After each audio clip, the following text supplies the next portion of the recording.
सुहेल अफरीदी साहब की जो बात काज़मी साहब भी कर रहे हैं, ये पुरानी बात नहीं है कि शफ़ी जान साहब ने पोडियम पे खड़े होकर जलसे में कहा कि सुहेल दरमियान से हट जाए, पीएम हाउस भी गिरा देंगे, इस्लामाबाद भी ख़त्म कर देंगे।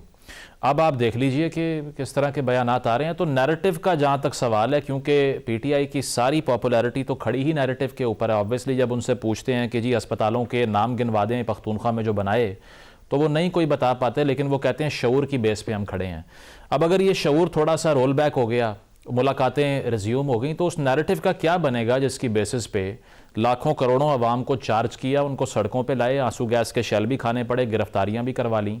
अब उसका क्या सलूशन है पीटीआई के पास, या वो मसला नहीं है इनका, बिकॉज ये जहां का इशारा करते हैं कारकुन वहीं जाएगा? ये पहली बात है कि जो सियासी लफाजी होती है, जुमलेबाजी होती है, वो हमेशा मैंने देखा किसी भी सियासी जमात के वो हों, रहनुमा हों, वो इसी तरह की मुबालगा कहते हैं आमिर गुफ्तगू करते हैं कि हम ये कर देंगे वो कर देंगे। तो ये जलसा जुलूस में खड़े होकर बात कहना एक अलग चीज होती है, अमलन उसको करना एक बिल्कुल दूसरी चीज होती है। और वो आप देखिए कि हुकूमत की तरफ से भी कोई कम दावे बातें नहीं की गई। फिर हमने देखा कि वही हुकूमत के लोग जो थे एक दूसरे के पेट फाड़ रहे होते थे, शहबाज शरीफ साहब और जरदारी साहब, फिर अब जो है बेहतरीन दोस्त हैं वो, तो वक्त जो है बहुत कुछ सिखाता है लोगों को, तो यहाँ पर भी वो सीख लेंगे। अच्छा, जहां तक ये कि इनकी जो फॉलोअर्स हैं, देखिए दो तरह के फॉलोअर्स हैं।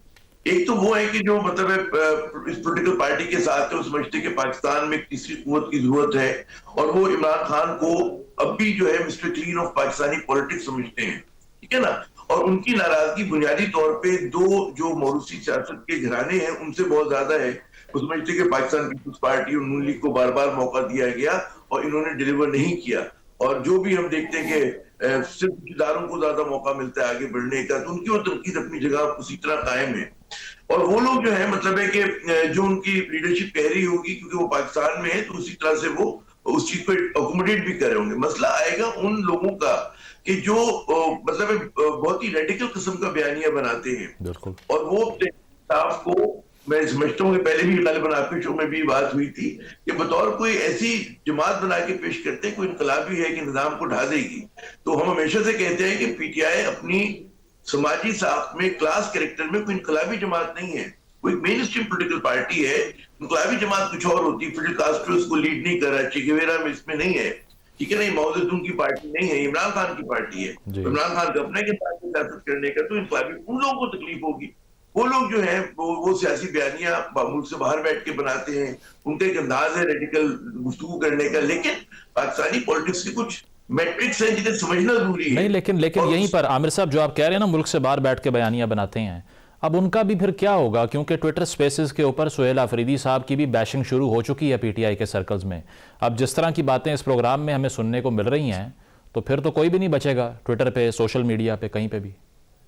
नहीं, उसका फर्क नहीं पड़ता। देखिए वो कितने लोग हैं आप गिने ना, वो कितने होंगे, 8-10 लोग होंगे, 12-15 लोग होंगे जो बयानियां शेप कर रहे हैं। लेकिन जब पीटीआई के मरकज से कोई सिग्नल मिलेगा तो लोग जो अभी तो देखिए वो सिग्नल खामोश है ना, उसके ऊपर तो पाबंदी है, और तो वहां पे कोई डिबेट होती है और वहां से कोई एक मजबूत होती है कि जी हम पाकिस्तान का ये विजन है, पार्टी को इस तरह से आगे बढ़ना है, उसके लिहाज से लोग एडजस्ट करेंगे।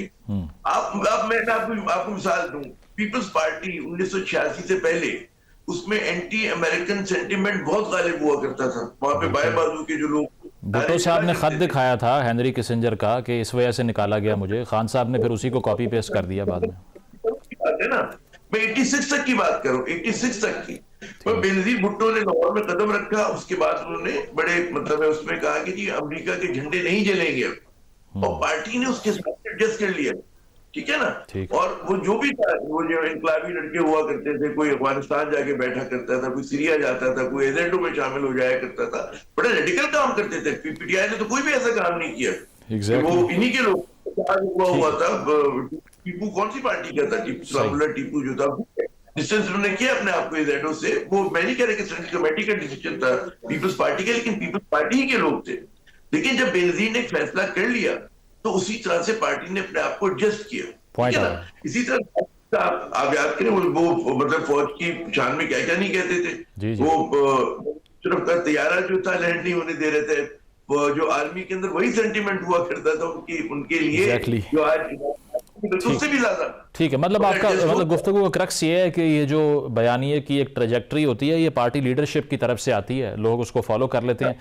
इस पे हैदर साहब मुझे ये बताइए कि ज़ाहिरी बात है, आपको अगर मालूम है कि बनी गाला में इंतज़ामात तक बात पहुँच रही है, तो फिर ज़रा ये भी बताइए कि जो तबीयत का उनका जिक्र हो रहा है वो कोई क्रिटिकल है, इतनी ख़राब है कि इसके अलावा कोई रास्ता नहीं मिल रहा अब, इसीलिए रिलीफ की भी बातें हो रही हैं, इसीलिए मेडिकल ग्राउंड्स पे अस्पताल शिफ्ट करने की बातें हो रही हैं। क्योंकि जो हमने सुना वो सिर्फ यही है कि उनको लिसनिंग का इशू है या उनकी जो आँख में एक वेन ब्लॉकेज है उसका इशू है, तो ये क्रिटिकल डिजीज़ की स्टेज तो नहीं है as far as I have understood this. देखें, पहले तो वो अथर भाई ने एक बहुत जबरदस्त बात की, मैं उसको सेकंड भी करना चाहूंगा। इन्होंने कहा कि इमरान खान साहब की रिहाई इमरान खान साहब के ही हाथ में है, इसमें कोई शक नहीं है। वो जो कोहिस्तान में ड्राइवर गिरफ्तार हुआ था ना, जिसने 40-50 अरब रुपए का करप्शन की थी, उसकी फैमिली भी यही कहती थी कि इसकी रिहाई इसी के हाथ में। अगर ये अपनी गलती मान लेगा, 40-50 अरब रुपए वापस कर देगा तो रहा हो जाएगा, नहीं मानेगा, डटा रहेगा तो जेल के अंदर रहेगा। तो बात यह है कि इमरान खान साहब जिन केसेस में सजा भुगत रहे हैं वो सबको पता है। एक तो 190 मिलियन पाउंड का केस है और एक तोशा खाना का। तो इमरान खान साहब अगर ये मान लेते हैं किसी भी तरह से बराह रास्त या इनडायरेक्टली कि ये जो इनके ऊपर केसेस हैं उन पे जो सजा दी गई है वो सही है, तो तभी जेल से बाहर आ सकते हैं। वो कहेंगे सजा गलत है तो फिर उनको अदालतों में जाके उसको कंटेस्ट करना पड़ेगा। रह गई बात आपने जो सोहेल आफरीदी साहब की, इन्होंने अथर भाई ने भी की थी, आमिर साहब ने भी की थी कि वो मीटिंग में बैठे हुए थे और इसका मतलब है कोई रास्ता निकल रहा है, तो क्या अब सूबे का वजीर आला मीटिंग में नहीं बैठेगा? कॉम्प्रोमाइज एस्टेब्लिशमेंट या साहिब इख्तिदार नहीं कर रहा, कंप्रोमाइज तो वो कर रहा है जो कहता था मैं इनसे बात नहीं करूंगा। बिल्कुल, जाके तो वो बैठ रहा है जो कहता था मैं इनसे बात नहीं करूंगा, वो नहीं बैठ रहे जो कहते थे हम इससे बात नहीं करेंगे। तो ये भी कोई इतना बड़ा कोई ऑप्टिक या कोई इतना बड़ा सिग्नल नहीं है। तीसरी बात आपने बीमारी की तो इमरान खान साहब जितने भी बीमार हो, छोटे बीमार हो, ज्यादा बड़े बीमार हो, किसी भी तरह से हो, लेकिन ये वही इमरान खान साहब है ना जो दूसरों की बीमारियों का मजाक उड़ाते थे। ये वही इमरान खान साहब की पार्टी है ना जो दूसरों की बीमारियों का मजाक उड़ाती थी, चाहे जैसी भी बीमारी हो। लोगों ने जिस तरह उन लोगों दूसरे सियासी लीडरों की बीमारियों के मुतालिक गुफ्तगू की, वो तो किसी से ढकी छुपी नहीं। अब रह गई बात इमरान खान साहब कितने बीमार हैं, वो एक अलग बात है, क्योंकि ना मैं उनसे मिला हूं, ना मैं जेल जाता हूं मिलने। जो लोग मिलने जाते हैं उनको पता होगा, जो डॉक्टर्स हैं उनको पता होगा। लेकिन जो सारा बयानिया अब बनाया जा रहा है पीटीआई की तरफ से, वो क्या है? वो ये है कि खान बहुत बीमार है, खान की आंख खराब होने वाली है, खान की तबीयत बहुत खराब है। ये वही लोग हैं ना जो दूसरों की बीमारियों का मजाक उड़ाते थे। तो ये किस मुंह से अब ये बयानिया बना रहे हैं कि खान बहुत बीमार है, उसको लेकिन हैदर भाई, अगर आप ये कहेंगे कि मेडिकल ग्राउंड्स पे वो जेल से बाहर आ सकते हैं, तो आप तो उन्हीं की बात को सेकंड कर रहे हैं कि बीमारी इतनी सीरियस है इसीलिए निकालना पड़ रहा है। नहीं, देखिए बात ये नहीं है कि कैदी आते हैं ना जो कत्ल के मुजरिम है, वो भी बीमारी मेडिकल ग्राउंड पे जेल से बाहर अस्पताल आ जाते हैं ना। ये कोई नई बात थोड़ी है, पूरी दुनिया में ऐसा होता है। ये कोई बहुत बड़ी चीज नहीं है कि वो मेडिकल ग्राउंड पे चाहे कम बीमार हो या ज्यादा बीमार हो अस्पताल आ जाए। मैं तो उस बयानिए की बात कर रहा हूं जो आप 3 साल से दीवार के ऊपर सर टकराते रहे। आप कहते रहे कि ये बीमारियां मजाक हैं, ये बीमारियां झूठ हैं, ये बीमारियां फ्रॉड हैं। आपने 3, साढ़े 3, 4 साल पाकिस्तान का इस तरह के बयानिए बनाकर हशर क्या कर दिया, ये सोचें।